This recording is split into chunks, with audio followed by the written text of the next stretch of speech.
ഷെയ്ഖ് ഹസീന പ്രധാനമന്ത്രി പദം രാജിവെച്ച് പലായനം ചെയ്തതിനെ തുടർന്ന് ബംഗ്ലാദേശിൽ ഉന്നത പദവി വഹിക്കുന്നവരുടെ രാജി തുടരുന്നു.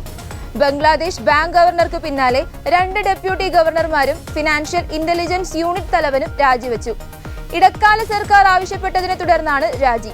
സെൻട്രൽ ബാങ്ക് ഉപദേഷ്ടാവും രാജിവെച്ചവരിൽ ഉൾപ്പെടുന്നതായി ധാക്ക ട്രിബ്യൂണൽ റിപ്പോർട്ട് ചെയ്തു.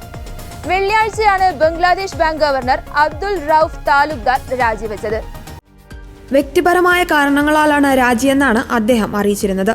ഡെപ്യൂട്ടി ഗവർണർമാരായ സൈദുർ റഹ്മാനും ഖുർഷിദ് ആലവും തിങ്കളാഴ്ച രാവിലെയാണ് രാജി സമർപ്പിച്ചത്. ധനകാര്യ മന്ത്രാലയം ഞായറാഴ്ച ഇവരോട് രാജി ആവശ്യപ്പെട്ടിരുന്നു. തിങ്കളാഴ്ച ഉച്ചയ്ക്കുള്ളിൽ രാജി സമർപ്പിക്കണമെന്നാണ് ആവശ്യപ്പെട്ടിരുന്നത്. BFUI തലവൻ മസൂദ് ബിശ്വാസും ധനകാര്യ സെക്രട്ടറിക്ക് തിങ്കളാഴ്ച രാജി സമർപ്പിച്ചിരുന്നു. ബംഗ്ലാദേശ് ബാങ്ക് ഉപദേഷ്ടാവ് അബു ഫറാ നാസറും രാജി സമർപ്പിച്ചു.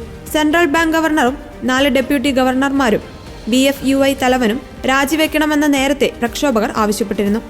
പ്രക്ഷോഭകർ ഒരു ഘട്ടത്തിൽ സെൻട്രൽ ബാങ്കിന്റെ പ്രധാന കെട്ടിടത്തിലെ ഗവർണറുടെ ഓഫീസിൽ പ്രവേശിക്കുകയും ഡെപ്യൂട്ടി ഗവർണർമാരിൽ ഒരാളെ വെള്ളക്കടലാസിൽ ഒപ്പിടാൻ നിർബന്ധിക്കുകയും ചെയ്തതായി പത്രത്തിൽ റിപ്പോർട്ട് വന്നിരുന്നു. മറ്റുള്ളവരെ ഓഫീസിൽ നിന്ന് പുറത്തിറക്കി വിടുകയും ചെയ്തിരുന്നു.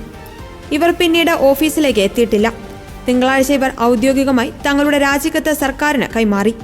ബാങ്കിംഗ് മേഖലയിലെ ക്രമക്കേടുകൾക്കും അഴിമതിക്കും ഉത്തരവാദികൾ ഇവരെന്നാണ് പ്രക്ഷോഭകർ ആരോപിക്കുന്നത്. വിദ്യാർത്ഥി പ്രക്ഷോഭകരുടെ അന്ത്യശാസനത്തെ തുടർന്ന് ബംഗ്ലാദേശ് സുപ്രീം കോടതി ചീഫ് ജസ്റ്റിസ് ഒബൈദുൾ ഹസനും കഴിഞ്ഞ ദിവസം രാജിവെച്ചിരുന്നു.